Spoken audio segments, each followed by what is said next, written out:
అందరికీ నమస్కారం. నన్ను చాలామంది అడుగుతున్న ప్రశ్న ఏంటంటే, మీరు బెంగాల్ ఎన్నికల గురించి వరుసగా వీడియోలు చేస్తున్నారు. తమిళనాడు ఎన్నికల గురించి వరుసగా వీడియోలు చేస్తున్నారు.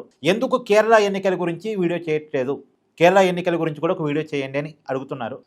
బెంగాల్ ఎన్నికల గురించి వరుసగా వీడియో చేయడానికి ఉన్న కారణం ఏంటి అంటే, బెంగాల్‌లో బీజేపీ విపరీతమైన ఫోకస్ పెట్టింది. 2011 నుంచి వరుసగా మమతా బెనర్జీ అధికారంలో ఉంది. ఈసారి మమతా బెనర్జీని ఓడించాలి. పోయినసారి 2021లోనే ఓ పెద్ద ప్రయత్నం చేశారు. అప్పటికి వర్కౌట్ కాలే. కానీ ఈసారైనా బీజేపీ ఫోకస్ పనిచేస్తుందా అని చెప్పడం కోసం బెంగాల్ మీద ఎక్కువ వీడియోలు చేశాను. తమిళనాడుకి వచ్చేసరికి స్టార్ హీరో విజయ్ కొత్త పార్టీ పెట్టారు. ఆ పార్టీ ప్రభావం ఎలా ఉండే అవకాశం ఉంది, ఆ పార్టీ ఫలితంగా తమిళనాడు రాజకీయాలు చాలా ఇంట్రెస్ట్గా మారాయి. సో కాబట్టి తమిళనాడు రాజకీయాల్లో ఎవరికి మళ్ళీ విజయ అవకాశాలు ఉన్నాయనే దాని మీద వీడియో చేసిన మాట వాస్తవం. సరే, ఈ పర్టికులర్ వీడియోలో మాత్రం కేరళ ఎన్నికల గురించి మాట్లాడు. మొత్తం కేరళలో 140 అసెంబ్లీ స్థానాలు ఉన్నాయి. మ్యాజిక్ ఫిగర్ 71 ఎవరికి వస్తే వాళ్ళదే గెలుపు. మొత్తం 2,78,00,000 మంది ఓటర్లు ఉన్నారు. కాకపోతే ఈ ఓటర్లలో మైనార్టీలు చాలా ఎక్కువ. హిందువుల ఓట్ బ్యాంకు 54% ఉంటే, ముస్లిం vote bank 26%, Christian vote bank 18% ఉంది. అంటే మైనార్టీలు ముస్లిమ్స్ క్రిస్టియన్స్ కలిపితే 40% పైగా ఉన్నారు. అందుకని మిగతా రాష్ట్రాల్లో బీజేపీ ఫోకస్ చేసినంతగా కేరళలో ఫోకస్ చేయలేకపోతుంది. బీజేపీ ప్రయత్నం చేస్తుంది కానీ వర్కౌట్ కావట్లేదు. కారణం ఏంటంటే మైనార్టీలు ఎక్కువగా ఉండటం కారణంగా.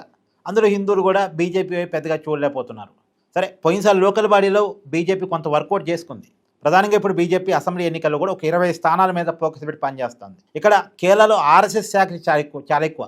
బీజేపీకి పార్టీగా ఓట్ బ్యాంకు పెద్దగా లేదు, అధికారం రావట్లేదు, సీట్లు లేవు, అది ఓకే. కానీ ఆర్ఎస్ఎస్ మాత్రం బలంగా ఉంది. ఇక్కడ ఆర్ఎస్ఎస్ ద్వారా కూడా బీజేపీ భావజాలాన్ని చొప్పించి ఖచ్చితంగా ఈసారి ఒక 5-6 స్థానాలైనా గెలవాలని తీవ్రమైన ప్రయత్నం చేస్తుంది.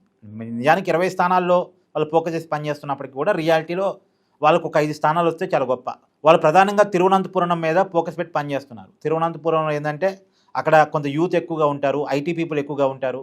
వాళ్ళు ఖచ్చితంగా బీజేపీ వైపు అట్రాక్ట్ అవుతారో అనే కారణం చేత, అందులో ఉద్యోగులు వీళ్ళంతా మిడిల్ క్లాస్ వాళ్ళు ఎక్కువగా ఉంటారు. కాబట్టి వాళ్ళ మీద ఫోకస్ పెట్టి, అర్బన్ పీపుల్ కాబట్టి వాళ్ళు కొంత బీజేపీ భావజాలానికి లొంగుతారు, వాళ్ళని అట్రాక్ట్ చేయొచ్చు అనే కారణం చేత వాళ్ళ మీద ఫోకస్గా పనిచేస్తున్నారు.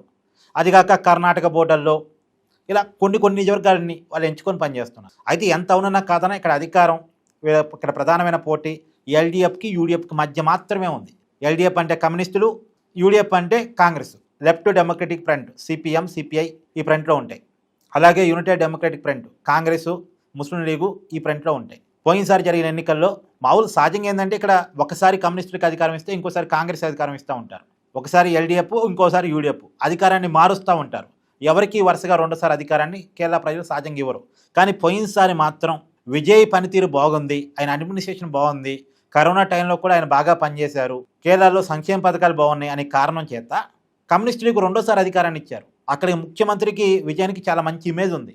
ఆయన ఇమేజు, కమ్యూనిస్టుల మీద ఉన్న గౌరవం, అవినీతి లేదనే పేరు చేత 2సారి అధికారాన్ని పోయినసారి ఇచ్చారు. ఇప్పుడు 3ఓసారి కూడా అంటే వరుసగా 2 సార్లు అధికారాన్ని చేపట్టి కూడా 3ఓసారి ఎన్నికల్లో పెద్ద పోటీని కమ్యూనిస్టులు ఇవ్వగలుగుతున్నారు. కానీ ఇక్కడ ఏంటంటే ఇక్కడ మైనార్టీలు ఎక్కువ అన్నాను కదా, ఈ మైనార్టీలంతా అసెంబ్లీ ఎన్నికల్లోనేమో కమ్యూనిస్టులు కోటేస్తున్నారు, పార్లమెంట్ ఎన్నికలప్పుడేమో కాంగ్రెస్ కోటేస్తున్నారు.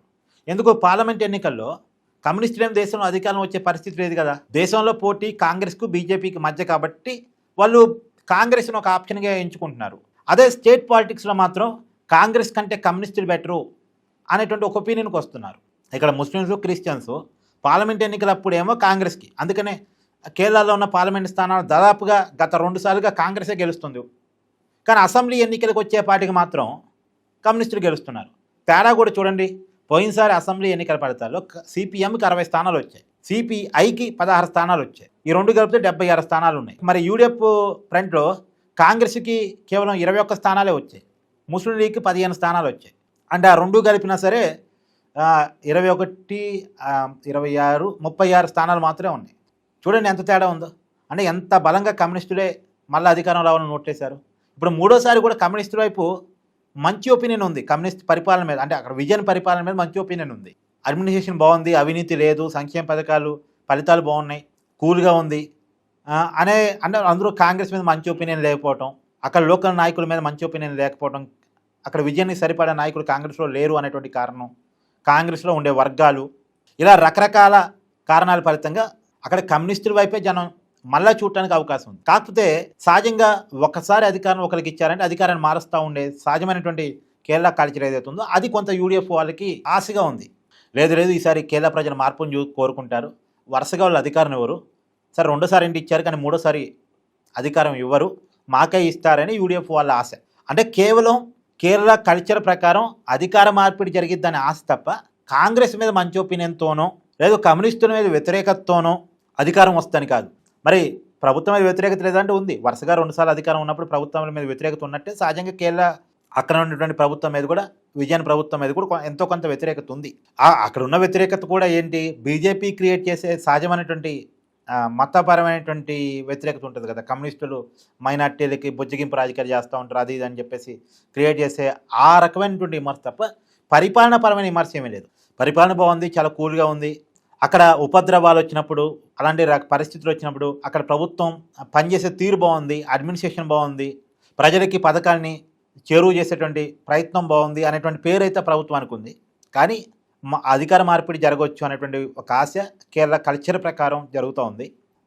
ప్రభుత్వ వ్యతిరేక ఓటు కనుక బీజేపీ కాంగ్రెస్ మధ్య, అంటే బీజేపీ ఏంటంటే సీట్లు రాకపోయినా కనీసం 20% ఓట్ బ్యాంక్ కోసం ట్రై చేస్తుంది. బీజేపీకి ఎంత ఓట్ బ్యాంక్ వస్తే ఆ మేరకు యూడిఎఫ్కి మైనస్ అవుద్ది.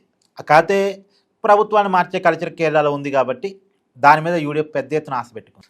మీ ఒపీనియన్ కూడా కేరళ ఎన్నికల మీద కామెంట్ చేసే ప్రయత్నం చేయండి. Thank you.